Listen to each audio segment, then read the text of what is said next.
In this grade 12 economics video, we are looking at term 1 essay predictions. We are going to look at essay writing as well as look at some past March papers, specifically section C of those papers, for us to be able to handle the essays for the term 1 test. Now, we have already done in this video the term 1 scope for your examinations, but in this video we now want to focus specifically on your essay predictions, because there's a lot of people who've asked for essay predictions. We are still going to do ones for May, June in the next term, but for now we are focusing on term 1, so stay tuned for that one. So let's remind ourselves of the term 1 scope, what it is that you can expect in terms of topics when it comes to term 1.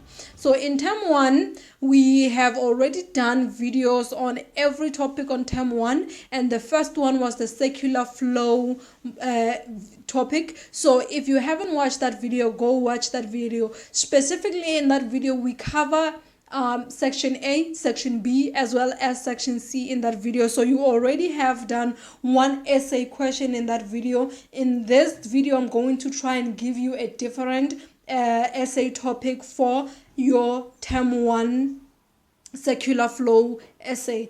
And then we've also done the business cycle. Similarly, in the video that we did on business cycle, we covered section A, B, and C, as well as section C. We are also hoping to have a different essay, or even if it's not different, we're just giving you a reminder of what you can expect for your essay and how you should be writing your essay. I know that sometimes some information needs to be stated over and over again so that it becomes normal in your brain and it becomes something that you know from just memory. So if you had looked at the business cycle video and you come back and look at this video as well, my hope is that you will be set when it comes to your essays. Then the next topic is the public sector. This is where we are discussing the government. We already did a video on this one, as well as in this video we're going to cover some more essay topics on it.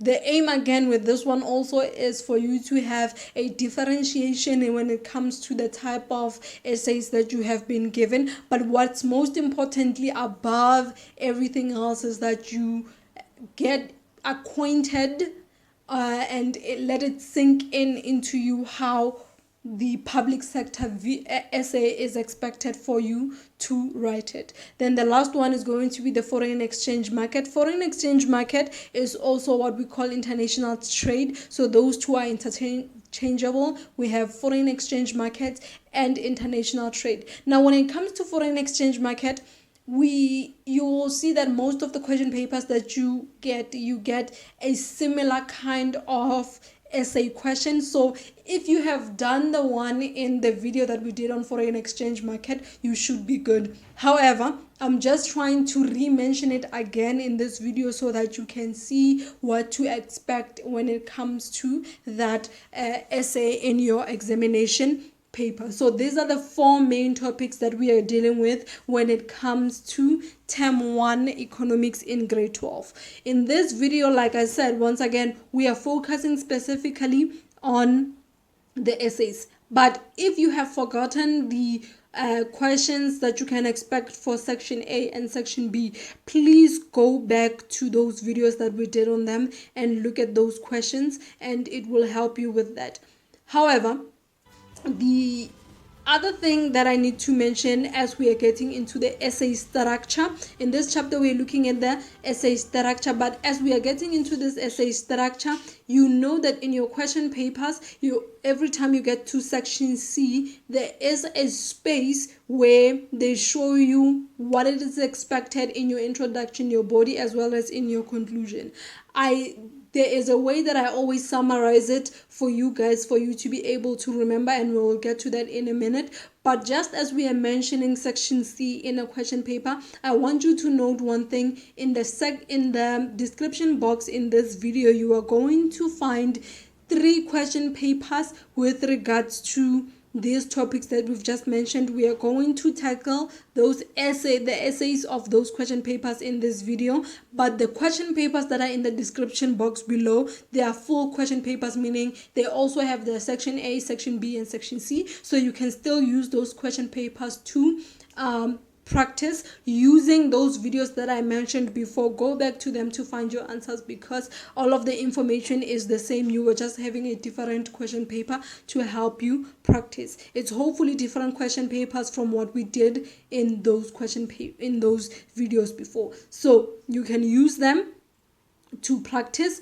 And for this one, we would have already, when you're done with this video, we would have handled section C's of all of those question papers. So that means that in your practice, you will only be worrying about your section B and section C. So the structure of your essay, you have an introduction, your body, which has main part and additional part, as well as conclusion.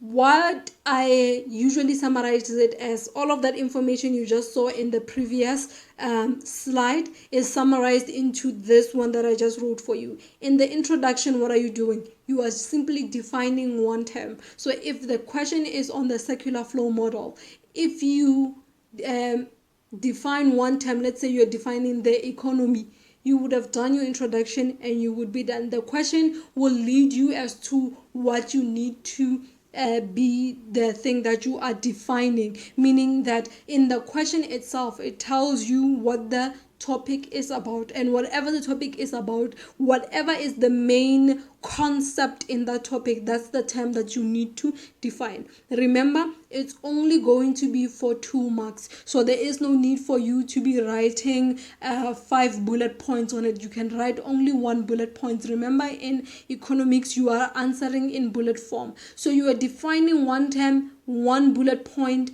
and that's going to be it. You're going to define it as accurate as possible, but also as short as possible. There's no need for you to write a paragraph trying to define one term, but basically you are defining only one term. If it's the business cycle, if you define for us what is a business cycle, that would be a good way to introduce an essay on the business cycle. You define what is a business cycle. If it's public sector, define for me what is public sector. If it's circular flow, define for me what is circular flow. If it's foreign exchange market, define for us what is foreign exchange market. You simply cannot go wrong. Whatever the main concept is or the topic of that concept is, then define that thing. So for example, there are some questions where it could be the circular flow, but what they are wanting to discuss more specifically is let's say they're talking about households, they're talking about the role of household, and that's what you are going to write an essay on. The first thing you define there is going to be, what is household? Right? So for you defining for me what is household, so that when you start in the body discussing the role of the household, I understand what is household. That's the word that you will also see. The other clue that you have is, it's going to be the word that you keep repeating in your essay. You're going to say household this and household do this and household that. So you cannot be talking so many times about household and yet I don't know what household is. So for you to start your essay by introducing the term household, then it means that when I get to the body, I don't have to now start worrying about what is household. Then in the body, you will do your subheadings. 2 marks per point is what you're going to discuss. 5 points for the additional part, and then for your conclusion, you are going to tell us why is it important in your opinion for whatever is happening to have. For example, if you're talking about households, tell me, why are households important in your opinion? So let's get to our essay, starting with the circular flow essay, and look at what we can expect. So we are looking at a question paper from 2024 March in KZN. It says, discuss in detail markets within the 4-sector economy. You see, it's a circular flow, but we are discussing only specifically the part of markets. So this is the main topic that we are writing our essay about. We're not writing about the circular flow model as a whole, but we are writing specifically on markets. And then the additional part says, How can an increase in consumer spending contribute to the economy of the country? You are seeing there popping up is the circular flow video that we did over a month ago. We have already posted it in January. If you haven't watched it, go watch it, because a lot of the things that we are going to write this essay about have already been included in there. So what I'm going to do is going to show you what I'm going to write under my introduction, what I'm going to write in my subheadings in the body, because remember, the most important thing in the body is going to be my subheadings.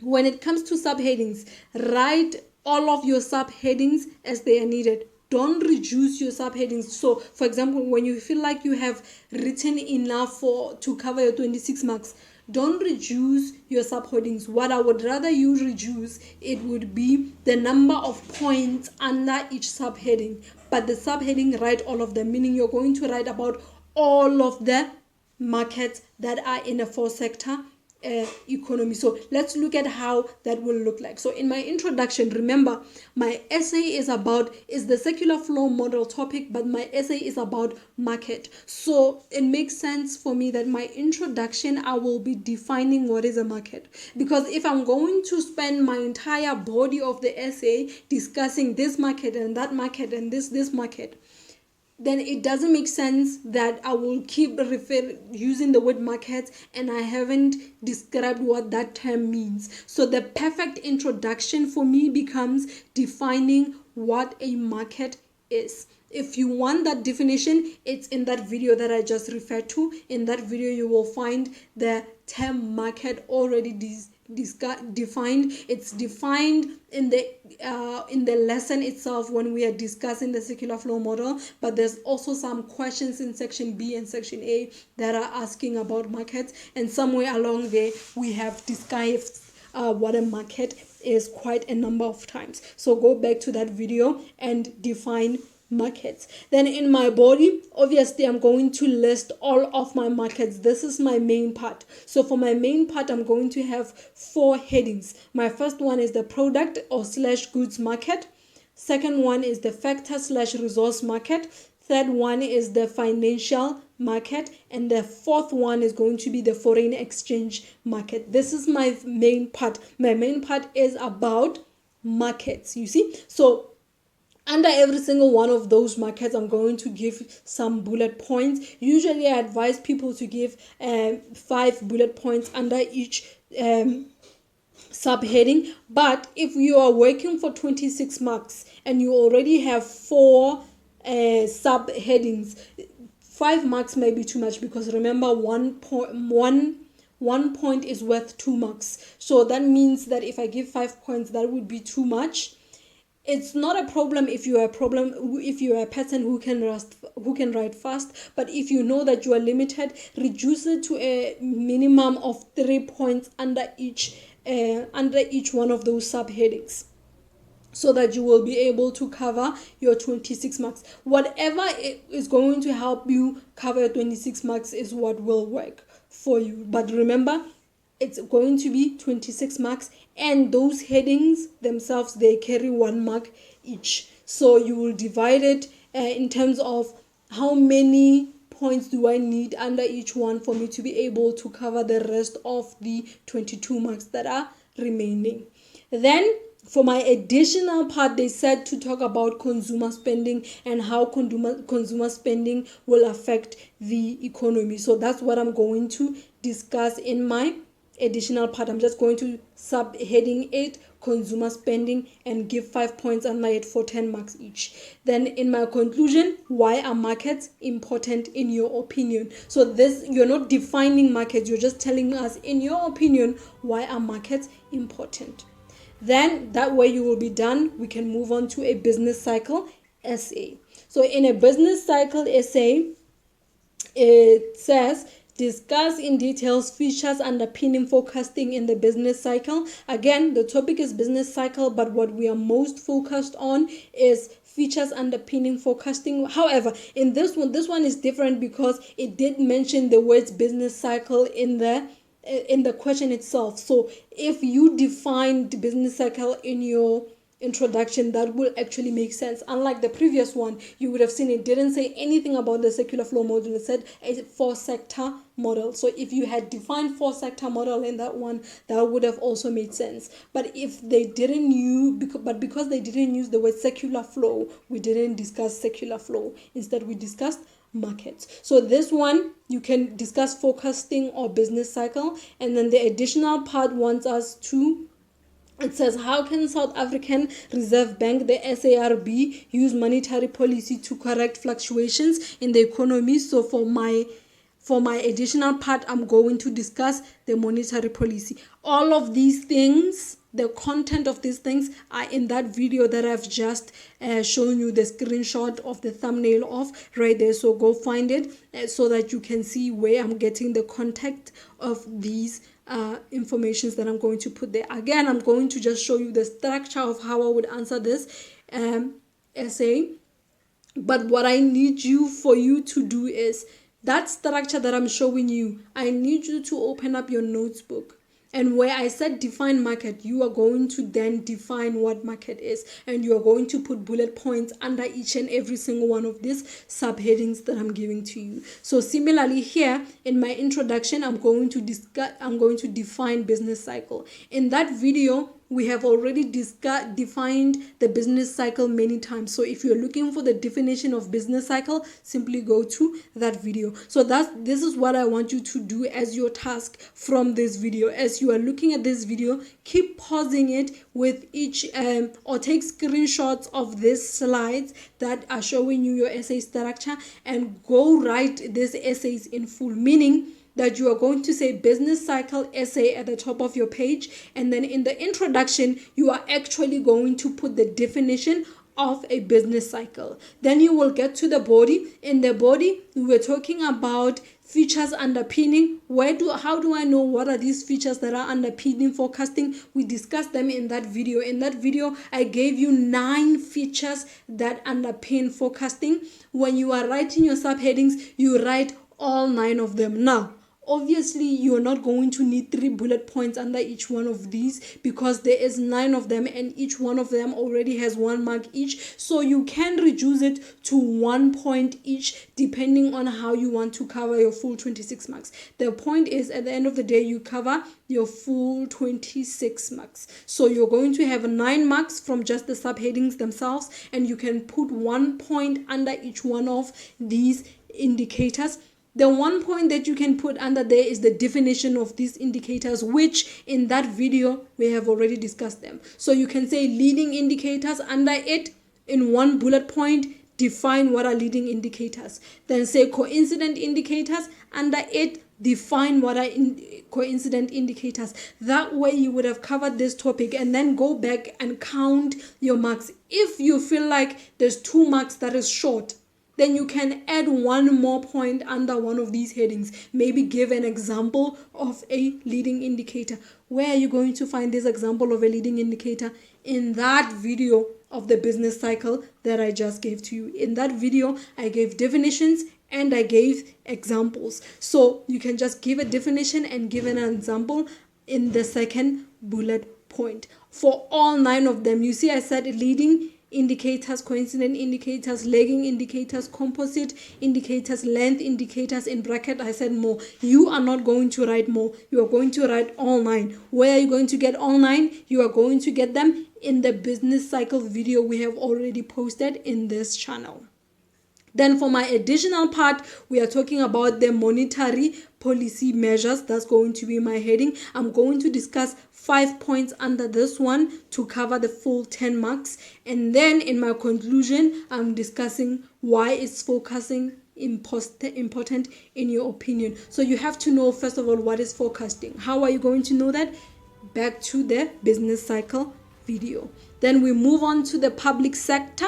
In the public sector, we have a March 2023 question paper from KZN. It says, discuss in detail the macroeconomic objectives of the state. The state is the public sector. If you don't know this, go back to the video of now. The public sector, we have already done a video on this channel of the public sector. You will see it pop up there. In that video, we discussed all the objectives of this. First of all, we discussed what is the state. Then on all of the terms that we call the state, it's the public sector, it's the government, they all mean the same thing. And then we discussed what are the objectives of the state or the public sector, as well as all of the other things that affect the public sector in that video that is on the public sector on this channel, so you can see it with its thumbnail there. The second, or my additional part in the second bullet point, says how can public sector failure negatively affect the economy of the country. So now we are getting to the part of public sector failure, which is one of the other things that we also discussed in this very video that you are looking at in the public sector. So the objectives of the public sector as well as the public sector failures, we have already discussed them in detail and in full in this video of the public sector. So go back to this video for you to get the content of the bullet points that you are going to fill in the essay structure that I'm about to show you. So in our essay structure, in my introduction, I'm going to define what do I mean by the objective of the public sector, or you can simply define to me what is a state. Those are the things that you can define what is the objectives of the state, or you can simply just define the state, depending on which one is easier. Both of those things are in your question. So if it's in your question, then it becomes a very good time for you to discuss. So either you're just defining the objectives of the state, or you are defining what the state is, and maybe also give examples. We talked about the public sector and its classifications, that is divided into national government, provincial government, and local government. These are the things that you can include in your introduction if you are probably discussing what the state is. When we are discussing what the objectives of the state is, what do we mean by that? Meaning define that. When I say what is the objectives of the state, what am I talking about? It's simply the goals of the state for the country and what they want for their sustainable development and economic growth. It goes into a whole thing. You will find it in that video. Now your homework task is, again, this screenshot. Take a screenshot, and then in your notes you are going to say the public sector essay, and then define for us what is the objective of the state, or define what is the state, whichever one tickles your fancy, or whichever one will be simpler for you to remember in the examination. Let's go with that actually, because we want you to be able to remember this in your examination. Then we get to the body. In the body, you will see that when we are talking about objectives of the state, in that video we listed all the objectives of the state. And the objectives of the state, the objective number 1, meaning these are the goals of the state, the goal that the public sector has for the country, meaning the goals that our government has for our country. Their number 1 goal is economic growth. Then they have the goal of full employment, the goal of exchange rate stability, the goal of price stability, and the goal of economic equity. All of these goals, you can find bullet points that go under them in that video. For this essay, because the subheadings is only 5 of them, I would go back to recommending that you put 3 bullet points or 2 bullet points, depending on which one will reach your 26 marks sooner, because we are basically working for the 21 marks, because the 5 marks is going to be the 1 mark each for the subheadings themselves. Then for my additional part, you're going to discuss public sector failure. Give me 5 points. Public sector failure has a whole lot of things that go under it, so getting 5 points should be easy enough. Then in conclusion, why is the state important? So you will tell us why the government is important to a country. In your opinion, you can't go wrong there. Then lastly, the essay that we are going to have is going to be a foreign exchange market essay. Now, when it comes to the foreign exchange market, personally, in my opinion, I'm not saying this is going to happen, but this is what I am thinking is going to happen in my humble opinion. I don't think you're going to have an essay in term 1 on foreign exchange market, unless things are different this time around, because usually it's very hard, or it's very uncommon to find a foreign exchange market essay in your term 1 paper, right? So that's why even in the question papers that I was looking at, I couldn't find a much question paper on the foreign exchange market, which means that it's most likely that in most May-June question papers you will find foreign exchange market question papers. When it comes to the foreign exchange market, they usually discuss only one thing. When it comes to foreign exchange market essay or the international trade essay, you are always going to find only one thing. That thing is that first bullet point that you are seeing. It says discuss in details the reason for international trade. Then in the second bullet point, it says how can a weaker rand impact South African trade with other countries. Now, we have already answered this question in this video that you are seeing there with its thumbnail on the foreign exchange market. Why? Because again, with foreign exchange market, you are always going to get this exact same question. So if you master the reasons for international trade, then you are done with this essay. So basically in your introduction, you will define for us what is international trade, which the definition of you can get in this very same video. And then in your body, you are going to discuss all the reasons for international trade. All of those reasons for international trade, you're going to write them as subheadings, and then under them with 2 to 3 points each, you are going to discuss what they are. So just in case you get this essay in your question paper, you can go back to that video to study it. It is the exact same question. To have YouTube recommend you more of my videos, be sure to click the like button and subscribe to the channel. And if you have any questions, leave them in the comment section below.